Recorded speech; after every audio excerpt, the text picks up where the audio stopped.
Good morning ma'am. आज के संपादकीय पेज में कोई ऐसा एडिटोरियल जो इम्पोर्टेंट हो एग्जामिनेशन पर्सपेक्टिव से? हाँ, एक आर्टिकल आया, हमले का असर, इसे बहुत शॉर्ट में समझ लेंगे। आज हम पश्चिम एशिया में हाल के सैन्य हमलों के प्रभाव को व्यापक दृष्टिकोण से समझेंगे। पहली नजर में यह एक सीमित सैन्य कार्रवाई लग सकती है, लेकिन इसके प्रभाव दूरगामी है।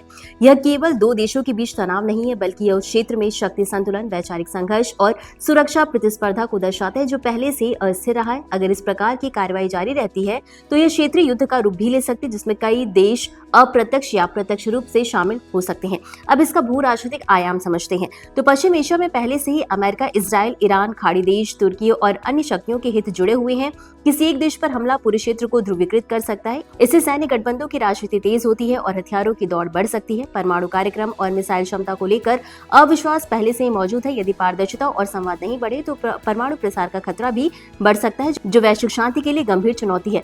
दूसरा महत्वपूर्ण पक्ष है कि आर्थिक और ऊर्जा सुरक्षा। यह क्षेत्र विश्व के बड़े तेल भंडारों का केंद्र है। यदि तनाव बढ़ता है या समुद्री मार्ग असुरक्षित होते हैं तो तेल की कीमतों में तेज उछाल आ सकता है। भारत जैसे देशों के लिए जो अपनी ऊर्जा का बड़ा हिस्सा आयात करते हैं, यह स्थिति महंगाई, व्यापार घाटे और विकास दर पर नकारात्मक असर डाल सकती है। साथ ही वैश्विक आपूर्ति श्रृंखला भी प्रभावित हो सकती है, जिससे दुनिया भर में आर्थिक अस्थिरता बढ़ सकती है। तीसरा आयाम है मानवीय और अंतर्राष्ट्रीय कानून का प्रश्न। किसी भी सैन्य कार्रवाई में आम नागरिक सबसे ज्यादा प्रभावित होते हैं। विस्थापन, बुनियादी ढांचे की तबाही और मानवीय संकट गहरा सकते हैं। इसके अलावा यह भी महत्वपूर्ण है कि क्या अंतर्राष्ट्रीय नियमों और संयुक्त राष्ट्र जैसे मंचों की भूमिका प्रभावी रह पाती है या नहीं। यदि शक्तिशाली देश एक तरफा कदम उठाते हैं तो वैश्विक व्यवस्था की विश्वसनीयता पर प्रश्न चिन्ह लग सकता है।